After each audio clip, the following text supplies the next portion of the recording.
All right, let's talk about AEW's All Out show. Jesus Christ, this was exhausting. It was. It was good.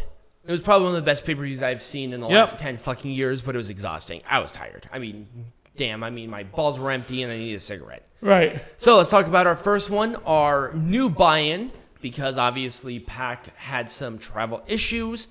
Orange Cassidy, Chuck Taylor, Wheeler Yuta, and Jurassic Express taking on the Hardy Family Office, all of them. This match was freaking awesome. It was a good match. It was a spot fest, but you expect that it was a 10-man tag. Right. But at the same time, I think they gave this great time. Yeah. Everybody looked awesome in this match. Everybody did something, which I think was really good for everybody, no matter if you won or lost. And the crowd was super into this. Oh, yeah. Like, crazy into this. And after the match, Butcher and Blade, they became part of the Hardy. Blade was already in it. He wasn't in the match. But Butcher returned. Yep. He returned, so then they started beating down Orange Cassidy, about to cut his hair. And then we had everybody come back out and run off. That was the Dark Order. Yes, Dark Order. We had Jurassic Express come back out. Everybody came back out. Everybody hugged. Everybody lost their minds, too. It was great. Because it was awesome. It was really great. People were exhausted even after number one. I'm like, oh, God, this is going to be a long fucking night. And it was. It was. Let's talk about our first actual match on the card. Miro taking on Eddie Kingston for the AEW TNT Championship. Lana on Twitter is the best thing.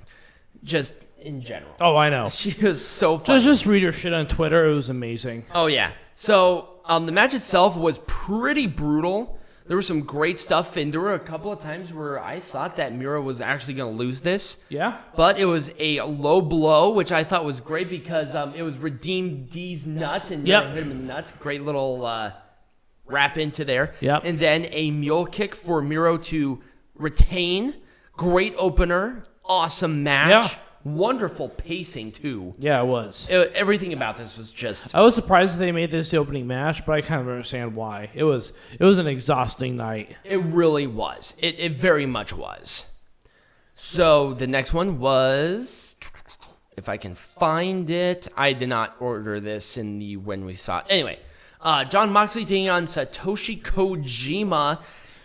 It was not what I expected it to be, but it was okay. It was an enjoyable little match. It was. I think, once again, you had two really big blow-off matches. You needed a cool-down. This was that cool-down match. Right. And it was really, really good. Paradigm shift on Satoshi, who looks great, by the way. Peanut Gallery's like, how old is this guy? He looks like he's in his mid-30s. No, he's in his 50s. He just looks that good. He just has a weirdly long neck. It's just very strange. And after the match, Minoru Suzuki made his debut in AEW, and they just bend Moxley and Minoru Suzuki beat the crap out of each other, and that match will happen on Dynamite. Hooray! And yeah, Moxley won. I mean, like I said, an enjoyable match. I wouldn't say go out of your way to watch it, but it was fine. Let's talk about the next match. Dr. Britt Baker, DMD, taking on Kris Statlander. Our galaxy's favorite alien. And this match was... my favorite woman on this roster. Really? Yes. Oh. Kris Statlander is my fave. Interesting. She is my galaxy's favorite alien. It was a solid match. I wouldn't say it was, like, uber amazing. Oh, I was going to wait for you to say, I mean, anyway, it doesn't matter. But it was the lockjaw for Britt Baker to win and retain the AEW Women's World Champion. That was to be expected. But once again, a solid match. Yeah. There wasn't really anything in there that really stood out big and bright and shiny at all. So that was kind of disappointing. But, Baker won. Hooray, hooray. Oh, clapping. God, this match. Oh, it was this one next. Lucha Brothers and... Young Bucks in a steel cage match for the AEW World Tag Team Championship. What a fucking match. These two teams killed each other. in this match. There were some scary ass spots. There were. With the shoe with the thumbtacks underneath, where Matt Jackson kicked Penta right in the face, where that could have gone so fucking wrong. There was a lot of trust put into that spot.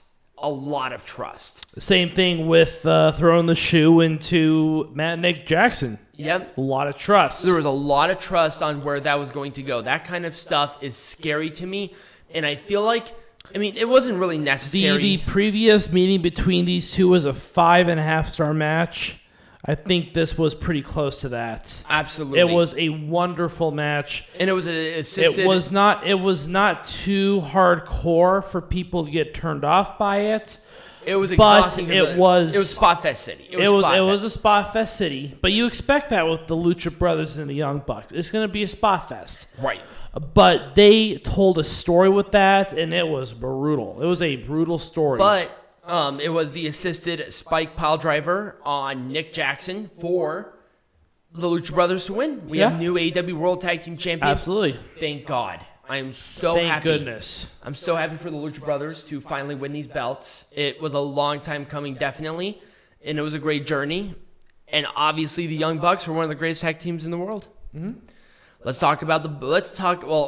is an older graphic because I had it already. I wasn't going to change it.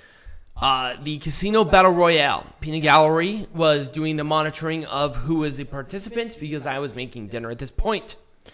The clubs were the first group. Hikaru Shida, Sky Blue, Emi Sakura, The Bunny, and Abaddon were the first group. Diamonds. Anna Jay, Kira Hogan, Kaylin King. Kaylin? Yeah. Kylan King, Diamante, and Nyla Rose were in that group. Hart, Thunder Rosa, Penelope Ford, Riho, Jamie Hayter, and Big Swole. Spades were Ty Conti, Red Velvet, Layla Hirsch, Jade Cargill, and Rebel. And finally, the Joker was Ruby Soho. Everyone lost their mind. Everybody knew who it was, but it doesn't matter. Because, unless you're Jim Ross, in which case it's Ruby Riot if you're Jim Ross. Okay, but it's Jim fucking Ross. Let's call him. I know.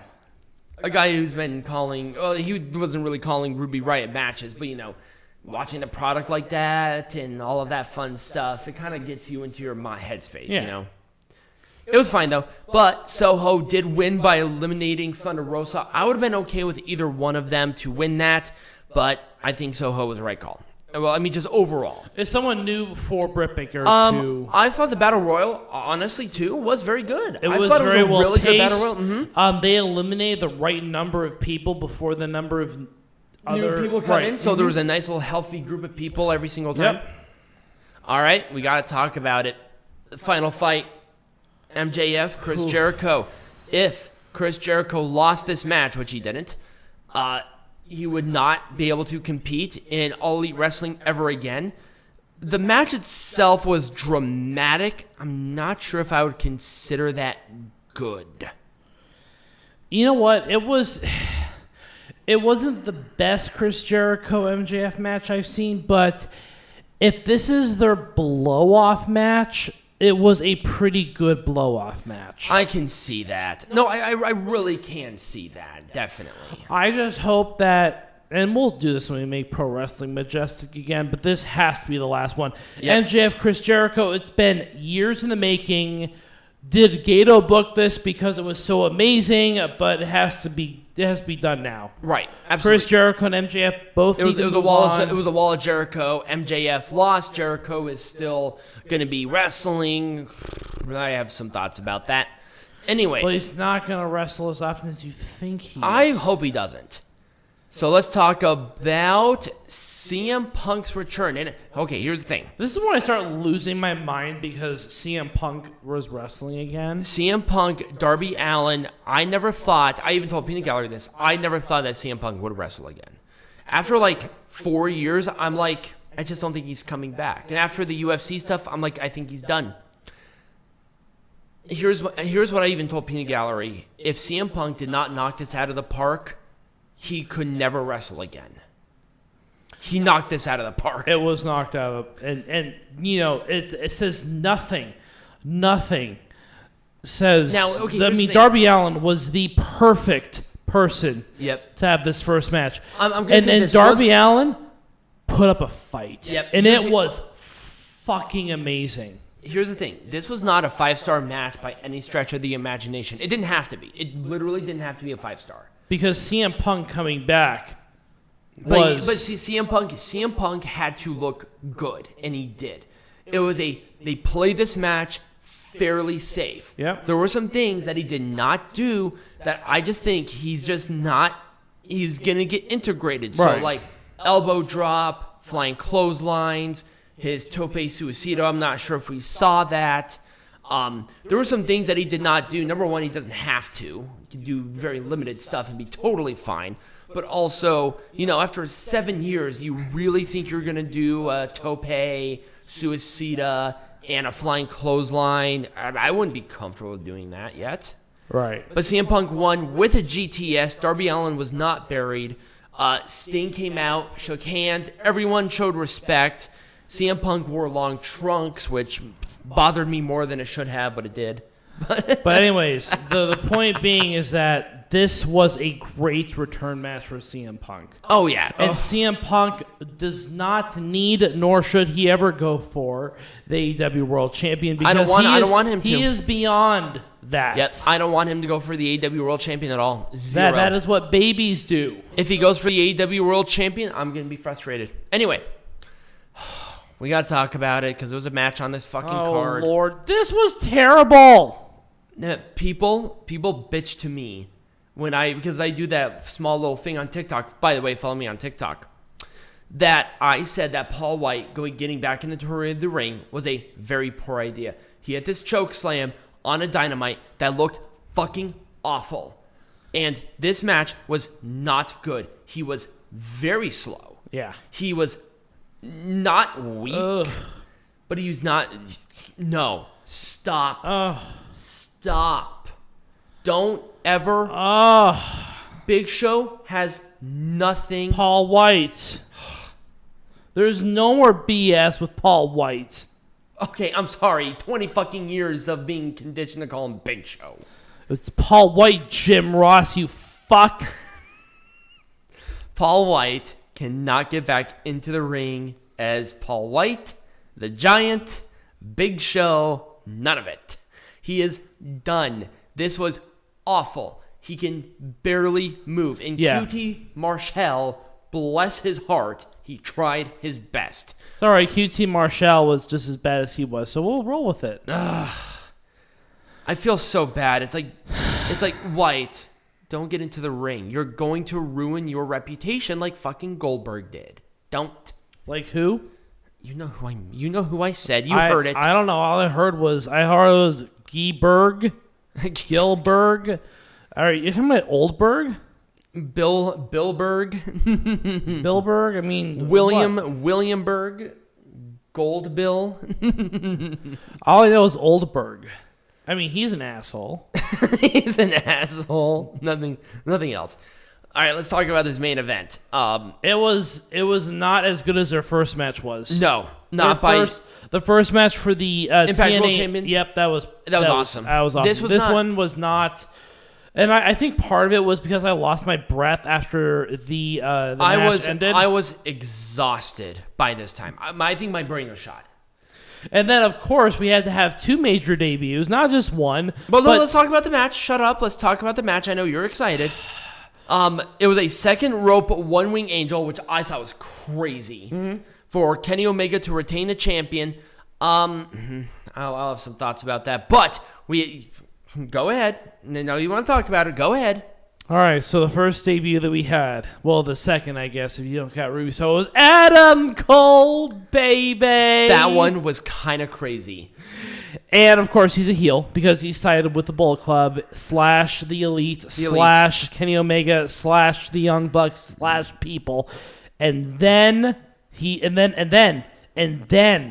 Omega kept talking. I'm like, hold on, there's one more debut. And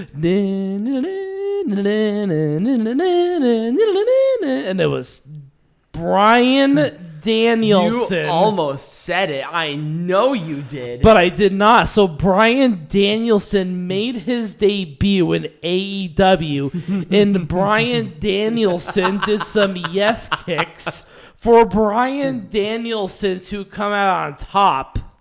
Yes, that was kind of crazy to see Bryan Danielson.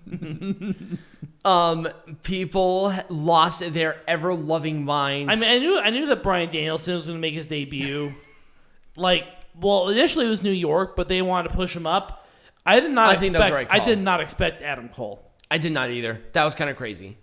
Because I knew that he ran out his contract. So there was no 90-day non-compete, just like Moxley did, which, good for him to do that. But, people are like, it was really funny. I saw this on Instagram, and I thought it was really interesting. It's like, oh, indie stars can't sell out arenas. Well, number one, there are still people who don't want to go to, pandemic shit. Who's an indie star at this point? Aren't they all indie stars? Isn't Samoa Joe an indie star? Right. Samoa Joe's an indie star. Seth Rollins. Isn't AJ Styles an indie star? Right. AJ Styles. Isn't Tyler Black an indie star who's now known Seth Rollins? Right. Isn't John Cena an indie star? Wasn't he an indie star at one point? No. Yeah, he was. No, he wasn't. He was on OVW. OVW was a WWE training camp. What about Joe Anoa'i? Wasn't he an indie star? He only wrestled in FCW, and that was a WWE training camp. Okay. No, he didn't. He never wrestled for any other company other than WWE. I see. Yeah, I see. Well, Samoa Joe was it was like Brock Lesnar. Brock Lesnar was on Indie Star. No, Brock Lesnar just was signed right out of college to WWE and was trained. But he went to NJPW, so wasn't he an indie star? But that was after he was established in WWE already. Anyways, point being is that there's no such thing. This whole indie star shit needs to stop. And I'm tired of it. When we make Pro Wrestling Majestic again, I might bitch about that later. But, so when we come back, not only are we going to make AEW Majestic again, but we're going to make, once again, Pro Wrestling Majestic again. All right, let's make this shit majestic again. All right, one of the only matches that we actually have to make majestic, and by that we mean that it shouldn't have happened. Yes, Paul Wight. No, absolutely not. QT Marshall, bless your heart. You have your little toadies. They're younger, and one of them actually had a really decent little match with Cody. Right. Have them be your mouthpiece. I don't know. I feel bad for QT Marshall. He had to do this with Paul Wight. And Paul Wight... It was QT Marshall, Adam. It's QT Marshall. I called you by a real name. Paul Wight is... No, just stop, dude. Anyways, Go back to commentary. Paul Wight is great on commentary. And that's where he should stay. So let's just move on to the next match. When you have fucking 5 hip surgeries, that's pretty much time to call it quits. I wouldn't have changed a damn thing. Let's move on then. Even the run-ins and everything. Don't bump into my table. I wouldn't have changed a single thing with this. Nope. I'm sorry. When you don't have to make anything if you don't make anything majestic again, don't make anything majestic again.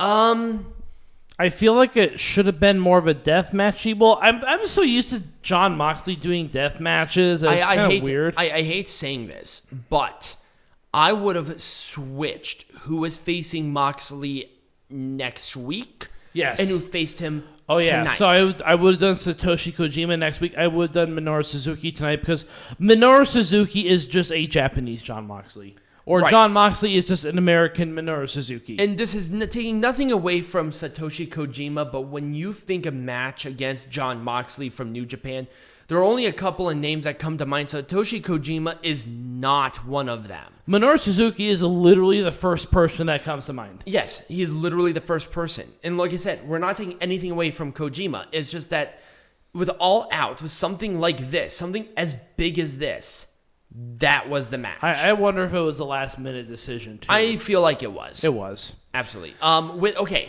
This is hard. It was an opening match. It was fine. The rivalry was good. It wasn't great, but it was good. There were some good memeable moments, and I really liked the brawling that they did during the week. Here's my issue with this. I feel like Kingston should have won. No, Miro was the perfect person. I don't know. Miro was picking up where where Brody Lee kind of did not. I mean, obviously, it wasn't his fault that he couldn't be that person to kind of bring it up to that next level. But Miro kind of like took that torch and was like, "This is the next level shit." I know, but I feel like Kingston was too over. People really needed him to win, and I feel like Miro could have eaten that, even if it was with some bullshit. Again, it's a rock and a hard place. Where do you want to go? It really is. I mean, I'm just telling you what I would have personally done. Because remember, we're making this Majestic again. Yeah. Now, luckily, with how this match ended, Yeah. they made this to where they'll do this again. They could do it again. I want to see this on Full Gear in a death match. Oh yeah, absolutely. That's how you do that shit. That would make Pro Wrestling Majestic again. Oh, wrong way. Oh, God. I would not have changed it. I wouldn't have either. Here's the thing. Because I do want to say something about this. They should have waited for this to be the fifth labor of Jericho. Wasn't this the fifth labor? It was not. They had this match a couple of weeks before, and Jericho lost. Clean. He tapped out. This was not the fifth labor. It should have been. Exactly. This should have been the fifth labor. And that's why I did not have that much of an interest in this match, because See, I thought this was they already fought. And MJF beat him clean. Yeah, that was wrong. Yep. And that's why I was not that interested in this match. And I hope that this is the end of this rivalry. MJF and Chris Jericho. Well, they said this was the final fight. If they continue with this rivalry, I'm going to be really pissed off. And guess what? MJF Chris Jericho was a year and a half in the making. This is Gato booking right here. Yep. This is Gato booking. It is so... Oh, absolutely. Oh, it absolutely is. But yeah, this has to be it. Yep. MJF should move on. Chris Jericho should move on. That's the point, which is perfect. It's fine. Right. I like this. It was fine. It was an opening match. It was the opening match. It was a last-minute match, but there are rivalries here. There are. So that's why I never had a problem with this. A lot of lower card tag teams kind of in the mix, which is fine. Whatever. I probably would have maybe not have made it a 5 or a 10-person tag. That's just me, though. Yeah, it was kind of spotty. Yeah. I wouldn't have changed a fucking goddamn motherfucking thing about this. Like, nope. Zero. Like about 0%. This. Let's move on. Winner, pacing, the rivalry, how Lucha Brothers got the tag team opportunity. None of it. Oops. Oh. Wouldn't have changed it. It was fine.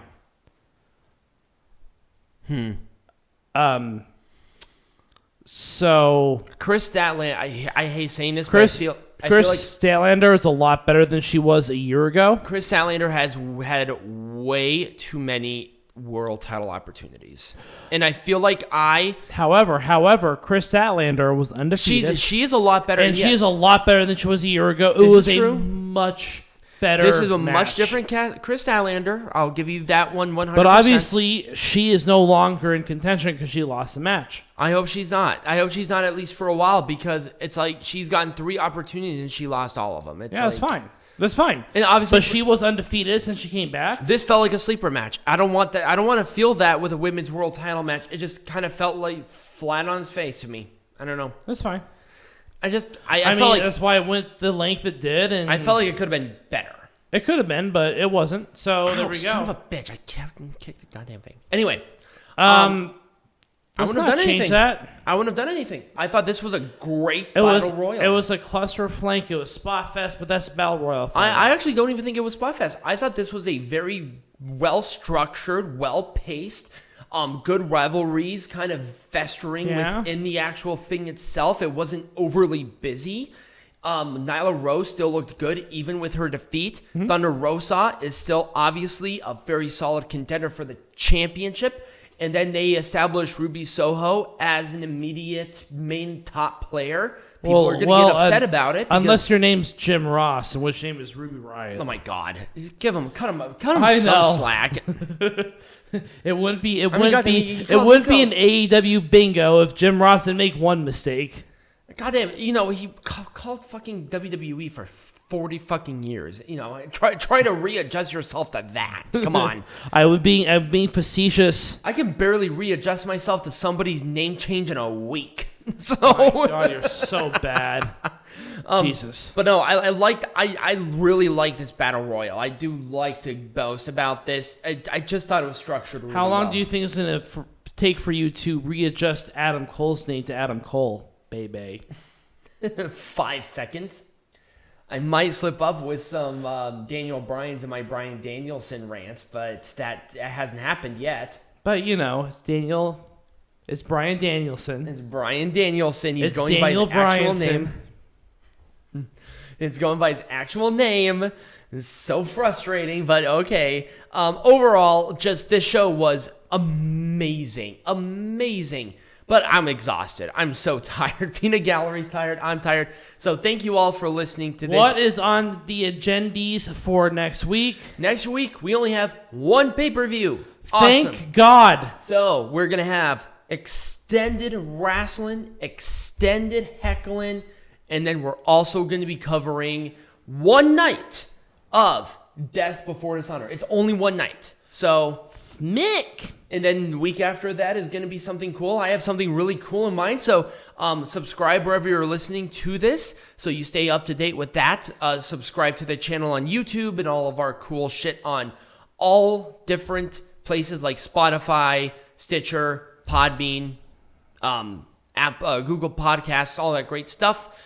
Become a patron for exclusive stuff, including merch. And as always, be Majestic.